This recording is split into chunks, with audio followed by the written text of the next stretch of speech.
வணக்கம். இன்னைக்கு உங்களுக்காக கதை சொல்ல வந்திருப்பது வியல் உங்கள் சகி. இன்னைக்கு நம்ம பார்க்க போற கதையின் பெயர் பண்டிகை நாள்.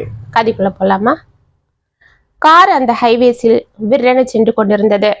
ஜன்னலின் வழியே அந்த இயற்கை காட்சிகளை ரசித்து பார்த்து கொண்டு வந்த வேதாந்த் அவ்வப்போது பறவைகள் மரக்கிளையிலிருந்து விற்றென பறப்பதை பார்த்ததும் கையை தட்டி சிரித்து கொண்டே தனது தாயின் முகத்தை பார்த்தான்.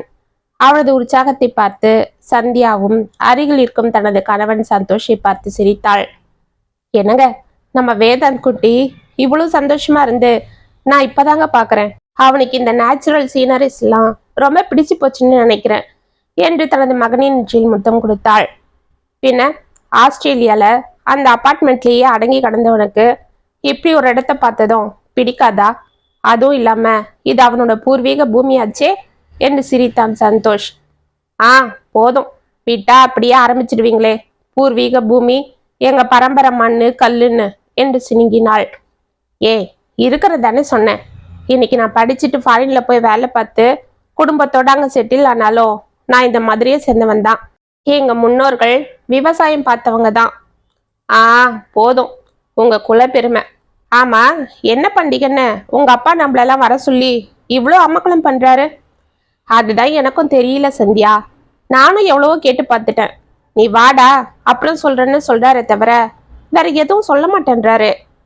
அத்தை கிட்ட கேட்டு பார்த்தீங்களா? அவங்க சிரிச்சு சமாளிக்கிறாங்க, அவ்வளவுதான். சரி விடு, நாம மட்டுமா போறோம்? எங்க அண்ணன் எங்க அக்கா எல்லாரும் தான் வராங்க. ஏதாவது முக்கியமான பண்டிகையா இருக்கும். எனக்கு தான் ஞாபகம் இல்லைன்னு நினைக்கிறேன்.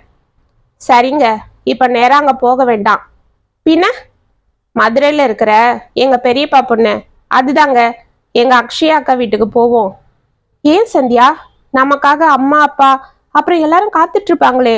இப்பவே ஏர்போர்ட்ல இருந்து கார் ஏற வரைக்கும் ஒரு 10 போனாவது போட்டிருப்பாங்க. சரிங்க, அதுக்காக என்னை வந்து அந்த பட்டிக்காட்டுல உட்கார சொல்றீங்களா? அதெல்லாம் வேண்டாம், அங்க எந்த வசதியும் இருக்காது. பத்தாததுக்கு உங்க அண்ணன் ஃபேமிலியும் உங்க அக்கா ஃபேமிலியும் வந்திருப்பாங்க. அதுக்காக தான் சொல்றேன். மதுரையிலேயே ஒரு 2 நாள் தங்கிட்டு அப்புறமா அங்க போலாம். நாளன்னைக்கு தானே பண்டிகைன்னு சொன்னாங்க, அப்புறம் என்ன என்று முகத்தை திருப்பினாள். சந்தோஷிற்கு தர்ம சங்கடமானது. இன்னும் கொஞ்ச நேரத்துல அங்க வந்துடுவோன்னு அம்மா ஆசையா காத்துட்டு இருப்பாங்க. இப்போ போய் நாங்க வரல, இன்னும் 2 நாள் கழிச்சுதான் வரணும்னு சொன்னா அவங்க மனசு எப்படி வாடிடும்? சந்தியாவும் அடம் பிடிக்கிறா. மீறி அதனா கம்பல் பண்ணா உடனே கோச்சிக்கிட்டு மூஞ்ச தூக்கி வச்சுப்பா. வேணும்னே அங்க வந்து யார்கிட்டயும் பேச மாட்டா. அப்புறம் எல்லாரும் எதனா கேட்டுக்கிட்டே இருப்பாங்க. அவங்களுக்கு பதில் சொல்லி சமாளிக்க முடியாது. பேசாம அவங்க அக்கா வீட்லயே 2 நாள் அவ இஷ்டம் போல தங்கிட்டு போக வேண்டியதுதான். அம்மா கேட்டா எதனா சொல்லி சமாளிப்போம் என்றவன் தனது தாயிடம் கூற காரணத்தை யோசித்து கொண்டு வந்தான். அப்பொழுது சந்தியாவிற்கு அவளது அக்கா அக்ஷயாவிடமிருந்து போன் வர அதை ஆவலாக எடுத்து பேசி கொண்டிருந்தாள். சற்று நேரத்தில் அவள் முகம் மாற, அக்கா, நாங்க இப்ப நேரா எங்க மாமியார் வீட்டுக்கு தான் போறோம். அங்க வர முடியாது, தப்பெடுத்துக்காத. திரும்பி போகும்போது வர முடியுதான்னு பாக்குறேன் என்று கூறிவிட்டு போனை வைத்து விட்டாள். இதை கவனித்த சந்தோஷிற்கு ஒன்றும் புரியவில்லை. என்ன சந்தியா, கொஞ்ச நேரத்துக்கு முன்னாடி கூட உங்க அக்கா வீட்டுல தான் போய் 2 நாள் தங்க போறோம்னு சொன்ன, அப்படியே உங்க அக்கா கிட்ட மாத்தி பேசுற என்று ஆச்சரியத்தோடு கேட்டான். இப்ப பிடிக்கல. அதுதான் ஏன்? அவ சொல்றாங்க, உன் குழந்தை இன்னுமா பேசாம இருக்கா, ஏதாவது ட்ரீட்மெண்ட் கொடுக்க வேண்டியதானே? இல்லைன்னா சொல்லு, எங்க மாமாவுக்கு தெரிஞ்ச டாக்டர் இருக்காரு, அவர்கிட்ட அப்பாயின்மெண்ட் வாங்கிட சொல்றேன்னு. அவன் நம்ம வேதாந்த பத்தி என்னங்க நினைச்சிட்டு இருக்கிறா? இப்பதானே குழந்தைக்கு 3 வயசு ஆகுது. அதுக்குள்ள அவன் அப்படியே பேசி என்ன பட்டிமன்றத்திலயா கலந்துக்க போறான்? என்னவோ பேசுறா, இப்பவே இப்படி பேசுறா. இனி அங்க போனா குழந்தை ஏன் கலகலப்பா இருக்க மாட்டேன்றா? ஏன் உன்னை விட்டு யாருக்கிட்டையும் வரமாட்டேன்றா? தனியா போய் உக்காந்துக்கிறான், செல்ல மட்டும்தான் பாக்குறான், பசங்க கூட விளையாட மாட்டேன்றான்னு எல்லாத்துக்கும் ஒரு கேள்வி கேட்டுட்டே நோண்டிட்டு இருப்பா. நாமளே இவ ஏன் இப்படி இருக்கான்னு நொந்து போயிருக்கோம்.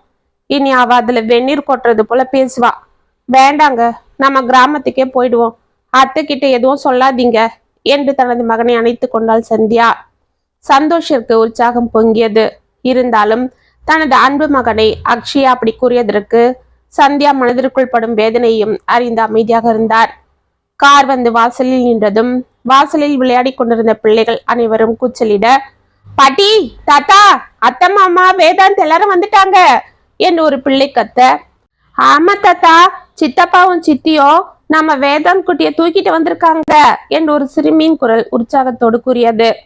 உள்ளிருந்த ராமசாமியும் காந்திமதியும் சிறு பிள்ளைகளைப் போல் துள்ளி குதித்து ஓடிவர, சந்தோஷின் அண்ணன் கண்ணன், அவனது மனைவி கௌதமி, அக்கா கனகா, அவளது கணவன் மணி அனைவரும் வாசலுக்கு விரைந்து வந்தனர்.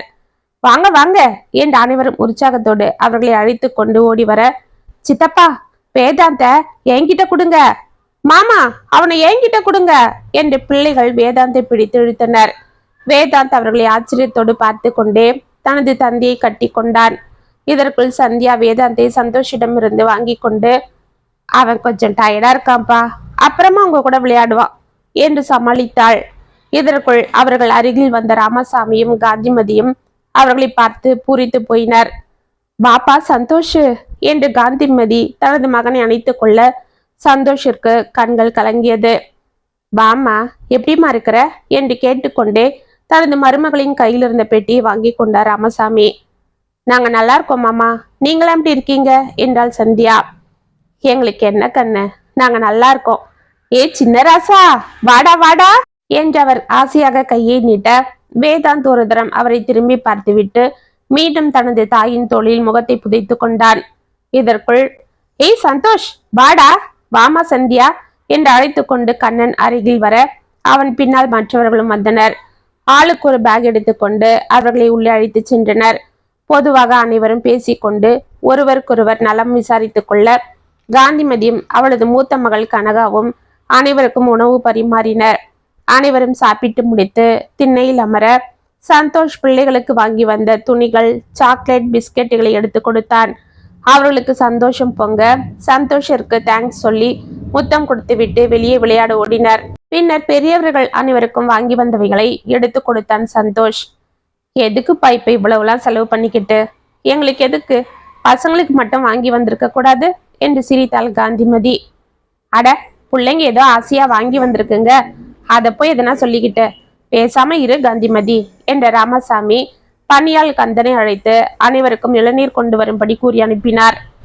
மச்சான், வாட்ச் நல்லா இருக்கு என்று மணி வாட்சை கையில் கட்டி கொண்டு காட்ட, சூப்பர் மாமா, நல்லாதான் இருக்கு, நானே உங்களுக்காக பார்த்து பார்த்து வாங்கினேன் என்று சிரித்தான் சந்தோஷ். தேங்க்ஸ் மச்சா என்று மணி சந்தோஷமடைய, அதை பார்த்து அவனது மனைவி கனகாவிற்கு பெருமை பிடிபடவில்லை. தனது தம்பியை அன்போடு பார்த்து கொண்டிருந்தாள். இப்படி ஒவ்வொருவருக்கும் வாங்கி வந்தவர்களை எல்லாம் அவர்கள் கொடுக்க, அனைவரும் சந்தோஷத்தோடு அவளுக்கு நன்றிகள் சொல்லி மகிழ்வதை பார்த்து சந்தியாவிற்கு ஆச்சரியமாகவும் பெருமையாகவும் இருந்தது. என்னதான் அவள் பார்த்து பார்த்து அனைத்தும் வாங்கி சென்றாலும் அவளது அண்ணன்களும் அண்ணிகளும் வாயை திறந்து அவளை பாராட்டியதே இல்லை. ஆமா, சென்னையில கிடைக்காத பொருளா, இதேதான் அங்கேயும் இருக்கு என்றவள் அண்ணிகள் அலட்டி கொள்வதும், எல்லாம் இங்கிருந்து தானே போகுது என்ற அண்ணன்கள் பந்தா காட்டுவதும் பார்த்து சந்தியாவிற்கு மனதில் எரிச்சல் குமுறும். ஆமா சந்தியா, வந்ததுல இருந்து நானும் பார்த்துட்டு இருக்கிறேன், ஏன் நம்ம வேதாந்த் யார்கிட்டயும் வரமாட்டேன்றான், வாயை திறந்து பேச மாட்டேன்றான், இப்ப அவனுக்கு 3 வயசு ஆகல என்று கேட்டாள் சந்தோஷின் அண்ணி கௌதமி. அதுதானே, ஏன் சந்தோஷ், குழந்தை ரொம்ப டல்லாவே இருக்கிறான் என்றாள் கனகாவும். இதை கேட்டு மலர்ந்திருந்த சந்தியாவின் முகம் டக்கென சுருங்கி போக, குழந்தை எடுத்துக்கொண்டு அவள் அமைதியாக உள்ளே சென்றாள். சந்தோஷ் அவளை கவலையோடு பார்த்து கொண்டிருந்தான். அவள் குழந்தை எடுத்துக்கொண்டு மாடி அறைக்கு செல்ல படிகளில் ஏறி கொண்டிருக்க, வெளியே சந்தோஷ் அவளுக்கு தடுமாறி கொண்டு ஏதேதோ சமாதானம் சொல்லி கொண்டிருந்தான். அப்பொழுது ராமசாமி, அட என்னம்மா, பிள்ளைக்கு இப்ப என்ன 3 வயசு தானே ஆகுது, அதெல்லாம் பேசுவான், இப்ப இது ஒரு விஷயமா என்றார். இல்லப்பா, அதுக்காக இல்ல, குழந்தை கலகலப்பா இல்லாம டல்லாவே இருக்கானே, அப்படி எதனா தம்பி அங்கேயே டாக்டர் கிட்ட காட்டலாமா இருப்பான், அதுக்காக கேட்டோம் என்றாள் கனகா. அட, குழந்தை அவங்க 2 பேர்கிட்டயே வளர்ந்து புட்டான், இங்கன்னா நீ நம்ம பிள்ளைங்களை கூட்டிட்டு அடிக்கடி நம்ம வீட்டுக்கு வந்துடுவ, பெரியவனும் பிள்ளைங்களை அடிக்கடி கூட்டிட்டு வருவான், அதுங்க ஒண்ணுக்கு ஒண்ணு பார்த்து பழகி விளையாடுதுங்க, அந்த பழக்கத்துல கலகலப்பா இருக்குதுங்க. வேதாந்த் அப்படி இல்லையம்மா, அவன் பிறந்து இப்பதான் 2வது வாட்டி இங்க வரான், கை குழந்தையில பார்த்தது, அதோட இப்பதானே நம்மள பாக்குறான், போக போக எல்லாம் சரியாகிடும், குழந்தைங்கன்னா அப்படிதான் இருப்பாங்க, எல்லாம் ஒரே மாதிரியா இருப்பாங்க என்று தனது மாமனார் தன் பேரனை விட்டு கொடுக்காமல் பேசுவது சந்தியாவின் காதில் விழுந்து கொண்டிருந்தது. 2 நாட்கள் சென்றது. சந்தோஷ் மணி கண்ணனுடன் சேர்ந்து கொண்டு தங்களது நிலத்திற்கு சென்று மகிழ்ச்சியோடு பம்பு செட்டில் குளிப்பதும் மரத்தில் ஏறி இளநீர் பறிப்பதும் என தங்களது பழைய கதைகளை பேசி அரட்டை அடித்துக் கொண்டிருக்க வீட்டில் பெண்கள் அனைவரும் ஒன்றாக கூடி பேசிக்கொண்டு கலகலப்பாக காந்திமதியுடன் சேர்ந்து சமைத்துக் கொண்டிருந்தனர். ராமசாமி வேதாந்தை மடியில் வைத்துக் கொண்டு அவனிடம் பேசிக்கொண்டும் பிள்ளைகளுக்கு கதைகள் கூறிக்கொண்டும் மகிழ்ச்சியாக இருக்க வேதாந்தும் மற்ற பிள்ளைகளுடன் சேர்ந்து ராமசாமியிடம் நன்கு ஒட்டி கொண்டார். இடையிடையே அவனை வந்து பார்த்து கொண்டிருந்த சந்தியாவிற்கு இது ஆச்சரியமாக இருந்தது. ஊரில் தன்னிடமும் சந்தோஷிடமுமே ஒட்டி கொண்டிருக்கும் வேதாந்த் வேறு யார் வந்து கூப்பிட்டாலும் அவர்களிடம் செல்லாமலும் பேசாமலும் ஓடி வந்து தன்னை கட்டி கொண்டு அழ ஆரம்பித்து விடுவான். ஆனால் இந்த 2 நாட்களாக அவன் ராமசாமியிடம் ஓடிவிடுவதும் அவர் காலடியில் அமர்ந்து கொண்டு பிள்ளைகளுடன் விளையாடுவதும் அவ்வப்போது 1-2 வார்த்தைகள் திக்கி திக்கி பேசுவதும் பார்த்து ஆச்சரியப்பட்டாள். இது அவளுக்கு உற்சாகத்தை அளித்தது. ஆமா அத்தை, நாங்களும் முதல்ல இருந்து கேட்டுட்டு இருக்கோம், நீங்க சொல்லவே மாட்டேன்றீங்களே என்று குழம்பை தாளித்து கொண்டே கேட்டாள் கௌதமி. காய்கறிகளை நறுக்கி கொண்டிருந்த காந்திமதி அவளை நிமிர்ந்து பார்த்துவிட்டு, என்ன கௌதமி, என்கிட்ட என்ன கேட்ட? நான் பதில் சொல்லாம இருந்தேன் என்று சிரித்தாள். அதுதாம்மா, நாளைக்கு என்ன பண்டிகைன்னு கேட்கறா என் தம்பி பொண்டாட்டி என்று சிரித்தாள் கனகா. ஆமா அத்தை, நானும் அதை தான் அவர்கிட்டயும் கேட்டுட்டே இருந்தேன். இப்ப பொங்கலும் இல்ல, தீபாவளியும் இல்ல, வேற எந்த பண்டிகையும் கூட இல்ல, அப்ப எதுக்கு எங்களெல்லாம் வர சொன்னீங்க என்று ஆச்சரியமாக கேட்டுக்கொண்டே அவள் அருகில் வந்து அமர்ந்தாள் சந்தியா. அதுவா, அது நாளைக்கு எல்லாம் தெரிஞ்சிடும்மா. சரி சரி கனகா, சாயங்காலமா நம்ம முருகு செஞ்சிடலாம். நான் ஏற்கனவே அதிரசம் ரிப்பன் பகோடாலாம் செஞ்சிட்டேன். ஏமா கௌதமி, சந்தியா உங்களுக்கு வேற எதுனா வேணுமா என்று பொதுவாக கேட்டாள். வேண்டாம் அத்தை, இதுவே போதும். வேதாந்த் அவ்வளவா இதெல்லாம் சாப்பிட மாட்டான் என்றாள் சந்தியா. அதெல்லாம் நீங்க கொடுத்துருக்க மாட்டீங்க சந்தியா. அம்மா செய்யற முறுக்கும் அதிரசமும் இப்ப கொடுத்து பாரு, அப்புறம் அதையே தான் கேட்பான் என்று சிரித்தாள் கனகா. இதற்குள் தாத்தா என்ற குரலை கேட்டு சந்தியா டக்கென திரும்ப வேதாந்த் கைகளை நீட்டிக்கொண்டு ராமசாமியை தூக்கி கொள்ளும்படி அவரை பார்த்து கொண்டிருந்தான். அவனை பார்த்து பூரித்து போன ராமசாமி, ஏ பேராண்டி, வாடா சுட்டி பயலே என்று அவனை வாரி எடுத்து முத்தம் கொஞ்சி கொண்டு வெளியே செல்ல பிள்ளைகளும் அவர்கள் பின்னால் ஓடினர். இப்பதான் என் பேரை பேச ஆரம்பிச்சிட்டான். பாத்தியா சந்தியா, இன்னைக்கு பிள்ளையாருக்கு கொழுக்கட்டை செய்யணும், நேற்று தான் வேண்டிக்கிட்டேன் என்று உற்சாகத்தோடு எழுந்து வெளியே சென்றாள் காந்திமதி. அனைத்தையும் அசந்து பார்த்து கொண்டிருந்த சந்தியாவை பிடித்து உலுக்கினாள் கௌதமி. என்ன சந்தியா, ஏன் அப்படியே உட்காந்துட்ட? உன் புள்ள பேசுனதை பார்த்து ஆச்சரியப்பட்டு அசந்துட்டியா என்று சிரித்தாள். ஆமாக்கா, என் புள்ள 3 வருஷமா பேசாம இருந்தான். என் அம்மனு கூட கூப்பிட்டதில்ல. அவன் குரல் எப்படி இருக்கும்னு கூட எங்களுக்கு தெரியாது.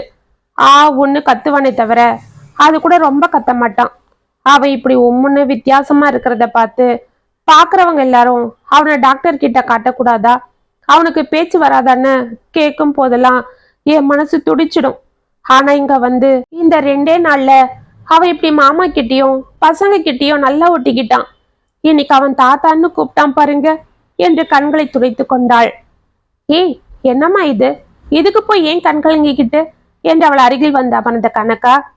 இதோ பாரு, குழந்தைங்க கிட்ட எப்போ நம்ம பேசிக்கிட்டு விளையாடிக்கிட்டு இருக்கணும். அங்க நீங்க 2 பேரும் மட்டும்தான். சந்தோஷம் வேலைக்கு போயிடுவான், நீயும் வீட்டுல வேலையை பார்த்துட்டு இருந்திருப்ப. அப்பெல்லாம் குழந்தை தனியாதான் அந்த செல்லை பார்த்துட்டு உக்காந்துட்டு இருப்பான். அவன் அழாம இருக்க டிவியை போட்டு விட்டுருப்பீங்க. அவனுக்கு அதுவே பழகிடுச்சு. மனுஷங்களோட அவ்வளவா அவன் பழகல. அவனுக்கு வெளியே போய் கத்தி விளையாடவும் கத்தி சுத்தி வரவும் முடியல. அதுதான் குழந்தை அப்படியே டல்லாவே இருந்துட்டான். ஆனா இங்க வந்து அப்பா பாரு, அவன் கிட்ட கதை சொல்றதும் பசங்களோட அவனை விளையாட விடுறதும்னு இருக்காரு. அதுதான் அவன் பேசுறான், கலகலப்பா இருக்கிறான். இப்படி இருக்க வேண்டிய குழந்தைய எப்படி ஆக்கி வச்சிருக்கீங்க 2 பேரும் என்று சிரித்தாள். அதுக்கு இல்ல நீ, அவன் கிட்ட என்ன பேசுறது, அவனுக்கு நம்ம பேசுறது என்ன புரியவா போகுதுன்னு நாங்க இருந்துட்டோம். சந்தியா, அதுதான் தப்பு. குழந்தைங்களுக்கு புரியுதோ இல்லையோ, நாம அவங்க கிட்ட பேசிக்கிட்டே இருக்கணும், அவங்க கூட விளையாடணும். அப்பதான் அதுங்க டக்குன்னு பேச ஆரம்பிக்கும். எங்க பசங்க இவ்வளவு சீக்கிரம் எப்படி பேசினாங்க? அவங்க கிட்ட மாமாவும் அத்தையும் கதை பேசுறதும் பாட்டு பாடுறதும் விளையாடுறதும்னு இருப்பாங்க. அதுதான் அவங்களும் டக்குன்னு பேசிட்டாங்க என்றாள் கௌதமி. ஆமா சந்தியா, அது போல ரொம்பவும் சுத்தம் பார்த்து அவங்கள கீழே விடாம வளர்த்தா அப்புறம் எதிர்ப்பு சக்தி இருக்காது. அவங்கள ஃப்ரீயா விடணும். அதுங்க மண்ணுல கல்லுல விளையாடணும். அப்பதானே நல்லா சுறுசுறுப்பா இருப்பாங்க என்றாள் கனகா. சந்தியாவிற்கு அவர்கள் கூறுவது உண்மைதான் என மனதில் பட்டது. தன் மகன் இப்படி கலகலப்பாக இருப்பதை பார்த்து பார்த்து பூரித்து கொண்டிருந்தாள். அன்று இரவு தனது மகனை மடியில் போட்டுக்கொண்டு கதைகள் பேச ஆரம்பித்தாள். அவனும் தலையை ஆட்டிக்கொண்டு அவளிடம் ஒன்றிரண்டு பேச, இதை பார்த்து சந்தோஷிற்கு ஆச்சரியமாகவும் மகிழ்ச்சியாகவும் இருந்தது. மறுநாள் காலை அனைவரும் குளித்து முடித்து வந்ததும் ராமசாமியும் காந்திமதியும் அனைவருக்கும் வாங்கி வந்த புது துணிகளை வைத்து கொடுத்தனர். இதை பார்த்து அனைவரும் மகிழ்ச்சி அடைய, அப்பா இப்பயாவது சொல்லுங்கப்பா, என்ன பண்டிகை இன்னைக்கு என்றாள் கனகா. ஆமா மாமா, என் மண்டையே பிச்சுக்கும் போல இருக்கு என்றான் மணி. ராமசாமி சிரித்துவிட்டு, சொல்றேன் முதல்ல எல்லாரும் புது துணிகளை போட்டுட்டு வாங்க, சாமி கும்பிட்டுட்டு சாப்பிடலாம் என்றார். பிறகு அனைவரும் புது துணிகளை போட்டு கொண்டு வர காந்திமதி இதற்குள் பூஜைக்கு ஏற்பாடு செய்தாள். ராமசாமி பூஜை செய்து முடித்ததும் அனைவரும் இறைவனை விழுந்து வணங்கினர். பிறகு காந்திமதி தனது கையால் அன்போடு சமைத்த சாப்பாட்டை தனது பிள்ளைகளுக்கு பார்த்து பார்த்து பரிமாற அனைவரும் வட்டமாக அமர்ந்து கொண்டு கலகலப்பாக பேசி சிரித்து கொண்டே சாப்பிட ஆரம்பித்தனர். ராமசாமி குழந்தைகளுக்கு ஊட்டி கொண்டிருந்தார். அப்பா, ரொம்ப நாளைக்கு அப்புறம் இப்பதான் மனசுக்கு ஏதோ நிம்மதியா இருக்கு. அந்த இயந்திரமான வாழ்க்கையிலிருந்து இப்படி இயற்கையோட சேர்ந்து வாழற வாழ்க்கை எப்படி மனசுக்கு ஒரு தெம்பா ஒரு எனர்ஜியை கொடுக்குது தெரியுமா என்றான் சந்தோஷ். ஆமாண்டா, என்னவோ சோர்ந்து போன உடம்புக்கும் மனசுக்கும் சார்ஜ் ஏத்துனது போல இருக்கு என்று சிரித்தான் கண்ணன். ஆமா, இப்படியே இருந்தலாமான்னு இருக்கு. ஆனா வேலை பசங்க படிப்புலாம் இருக்கே என்று பெருமூச்சு விட்டாள் கௌதமி.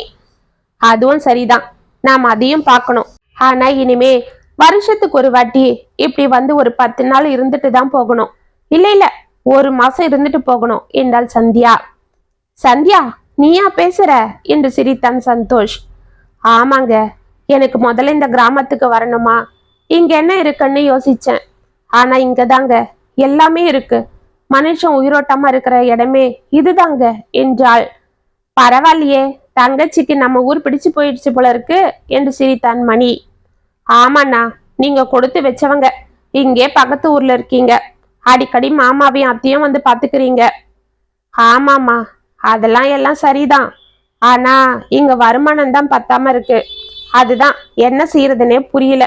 பசங்களும் வளருதுங்க. அதுதான் நானும் இருக்கிற நிலத்தை குத்தகை விட்டுட்டு சென்னை பக்கமா போய் எதனா பொழப்ப பார்க்கலான்னு இருக்கிறேன் என்றான் மணி. ஏமாமா அப்படி சொல்றீங்க? இப்ப நீங்க அந்த 2 ஏக்கரால நல்லா தானே விவசாயம் பண்றீங்க என்றான் சந்தோஷ். ஆமா மச்சான், ஆனா எங்க அண்ணன் தன்னோட பங்கு வேணும்னு 1 ஏக்கராவை வாங்கி வித்துட்டு போயிட்டான். இப்போ 1 ஏக்கரா தான் இருக்கு. அதை வச்சுக்கிட்டு என்னத்தை பயிர் வச்சு பொழப்ப நடத்துறது? வர்றது கைக்கும் வைக்குமே சரியா இருக்கு. இனி பசங்களை படிக்க வைக்கணும், செய்யணும்.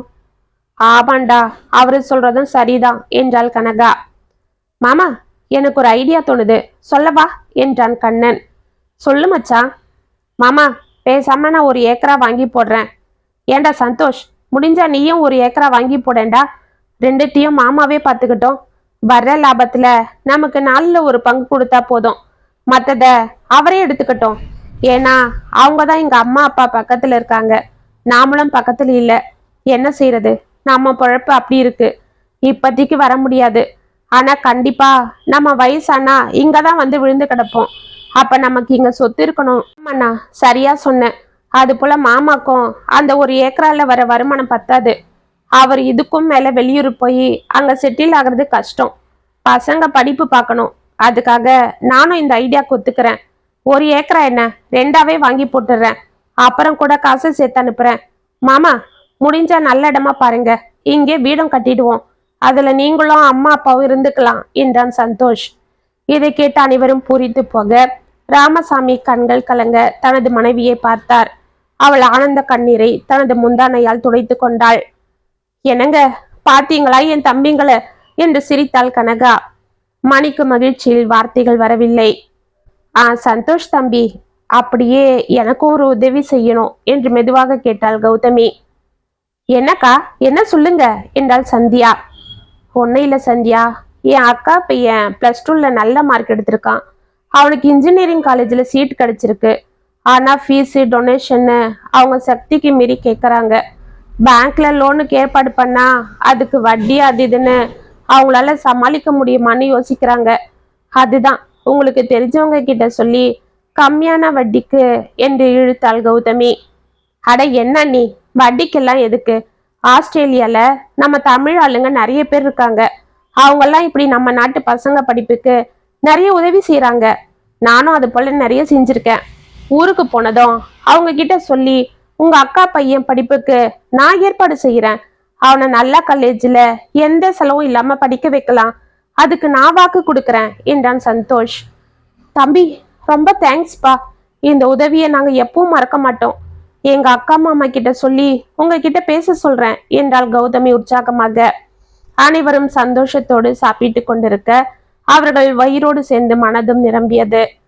அப்பா, இவ்வளவு சந்தோஷமா எல்லாரும் இருக்கும் போது இப்பயாவது சொல்லுங்கப்பா, இன்னைக்கு என்ன பண்டிகை என்று கேட்டான் கண்ணன்.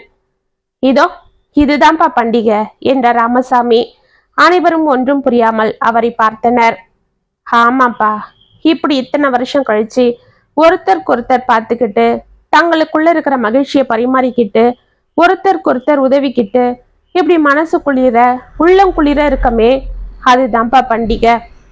அப்பனா இதுக்காக தான் எங்களை நீங்க வர சொன்னீங்களாப்பா என்றாள் கனகா.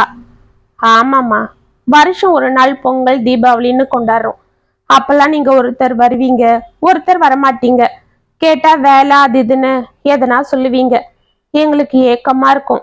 அதனால தான் நானும் உங்க அம்மாவும் இந்த வாட்டி என்ன பண்டிகைன்னு சொல்லாம முக்கியமா நீங்க வந்தே ஆகணும்னு அடமா சொன்னோம். நீங்களும் பயத்தோட ஓடி வந்தீங்க. உங்களை பார்த்த எங்களுக்கும் மனசு நிறைஞ்சிருக்கு. உங்களுக்கும் ஒருத்தருக்கு ஒருத்தர் பார்த்து பழகி மனசு நிறைஞ்சிருக்கு. இதுக்கு தானேப்பா ஆளுக்கு ஒரு மூலையா போய் நம்ம கஷ்டப்படுறதே. இது நம்ம கொண்டாட வேண்டாமா என்று கண்களை துடைத்து கொண்டார் ராமசாமி. ஆமா, மாமா சொல்றது சரிதான்.